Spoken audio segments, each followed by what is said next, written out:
One of the things I think is really, what I found interesting, Chaz, is that history of the early stuff when you started. Perhaps you can tell us a little bit about that and, you know, how you started playing.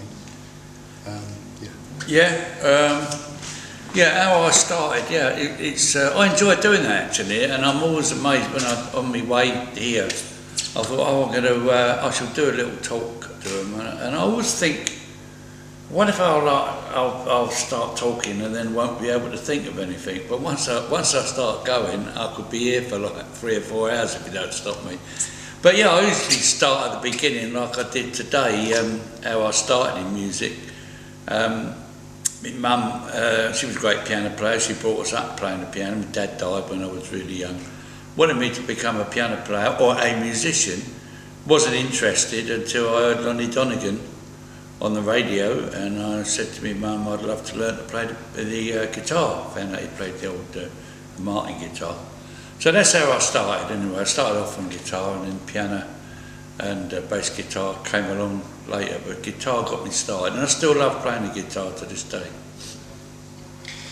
When I started running Blues Camp, the thing that I found really interesting was, obviously when I started it was like you had to work things out of records, and of course now there's so much stuff you can just buy, but to me there's a bit of a problem there because people don't use their ear enough, right? And that is something I think is really great, that when they see you play, how much it's, you know, you're listening. What would you say with regard to the way that you play, like the sort of shortcut that you know when you started playing, that how you pick things up? When I started to play, obviously the stuff that I wanted to play, you couldn't get the music for, even if you could read music. I remember when I started to play the piano, and I was listening to records and trying to get bits off it, and you do get bits by slowing the record down, things like that. But yeah, that does help to develop your ear. I would have loved it in those days, and I'm talking about like the mid to late 50s. If you could get the tutors that you can today and the videos, so you can actually watch and pause it and look, especially guitar players. And I mean, I still find myself now, as soon as I see a guitar player, I look straight at his left hand out of force of habit. If anybody's taking a picture of me watching a guitar player, I'm looking at his left hand, because that's how I learned in the first place. When I started to play the guitar, there wasn't even, it's before Bert Wheaton got his guitar learning a day book out. There wasn't a reasonable book a chord book. You couldn't find one. So I would learn. I didn't have a telly in those days, but Lonnie Donegan was the greatest one I learnt from. And if he was on the telly, my mate who had a telly over, right, quick, come and see Lonnie. And I would just, hopefully that camera would go on his left hand. And the way I remember he used to play a straight D, he never played a D7. And I call it a Lonnie Donegan G now. He played the first 2 strings he pushed down instead of just the one. So that's how I learned. But it was so exciting when you did find it. You think, oh yeah, when I go back home I'll try that. And then you pick it up and it would sound just like Lonnie. Just so exciting when you discovered, oh yeah, that's how he does it. And I discovered Chet Atkins. Me and my mate, I'm still in touch with him now, he lives in Italy, he comes over now and again, but when we were about 13, we both played guitars, and he got hold of this tape. I found out not that long ago where he got it from. It was his uncle who used to work, he was a merchant seaman, and he would go across to America and he'd pick up these records before we got them. And he had this Chet Atkins tape. Didn't know it was Chet Atkins then, but we thought it was 2 guitar players. That's how good he was. One playing the bonk, bink, bonk, bink, and the other playing the top stuff. And we would get together, and I would do like the bass bits, and he would play the top bits, and record it on this little Grundy tape recorder. Then a discovery one day, I remember he came up to me. I went round his house. He went, "I think Chet Atkins plays that all at once." No, he can't do it, you know. and he worked out one mid-Juliet. And I went, yeah, he does. I said, yeah, but he can't play when he goes back home again, in Indiana, all that bass work going on. I said, you can't do that. But bit by bit, found out that he did do it, and that was another incredible discovery. All those bits. If they were to put in front of me, I don't know, perhaps I wouldn't have been able to take it in if it, you know, and someone showed you a video of all these things and sat you down one day and played it to you. You'd just be too blown away. You'd need a month rest to sort of take it all in.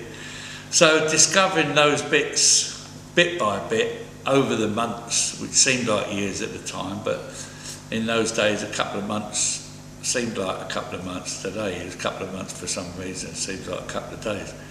But yeah, discovering those bits over that period of time was just an exciting period. Then trying it out, and then finally trying it out on stage, and then getting applause for doing it. You know, just a great adventure that I'm still experiencing. With the people that have played, it always amazes me, and now this is like the 7th year we've done it, that you get some people that turn up and they've never played in a band before. You know, they might have sung along with a record or something, or they've got like 3 chords, so they can just play a little bit of bass. Yeah. And by the end of the first morning, they're doing a number with you. Yeah. It really is amazing, because you know you're coming in and like they come up and play, and you don't even realise that some of these guys have played, girls. And it is incredible, and I think the experience for them of playing along with you is just, you know, it really sparks them off to do something. Yeah, I mean, the experience of everybody, all ages have come to the blues camp, and all stages of learning. And yeah, I mean, I enjoy playing along with them in the same way as I know they enjoy playing along with me. And I fit in with them, I'm listening to what they're doing, and they're just... And it is good experience, because yes, I'm professional, been around for a while, worked with a lot of people. And it also gives them the feel that I only realised doing these things that, hang on, there's Chas, he's done all these things, and like, he's been around the world with Jerry Lee and Gene Vincent and Beatles and all that. And there he is, just enjoying playing with us. It's music. It ain't like, you're not apart from them. That's what I'm trying to say. You are one, and that helps you when you you start to mix with musicians later on. And you do find a few funny people in this business. Thankfully, there's only a few, but they're usually the ones that ain't all that anyway, and they try to do other things to make you think that they are, but they ain't. All the great musicians that I have met have always been good. Have always been, you know, friendly. And I mean, people talk about Jerry Lee Lewis. All right, I know he had a hard job with the press years ago when he was younger, when this scandal broke with his 13-year-old bride. And I know he doesn't like the press very much, because they absolutely destroyed him. But when I've been working with him, I've done albums with him and been on the road with him. He's been absolutely brilliant, and we are as one when we're playing. He looks up, and it's great for me, because he's my big hero. For him to I do a bass bit and he gives me a little wink and think, I like that. It's a great thrill, you know. So, and it's great to do these blues camp things and know all these kids, like I would, all right, and blow my own trumpet a bit. They'll go home and go, oh yeah, tell their mums and dads, yeah, I played with Chas today, he was on the piano. Oh yeah, great. It's a great start, and it's a great experience for all of us, for me as well, to see youngsters, you know, think, yeah, he's got something, he's going to bit more experience, and you know, he's going to do all right.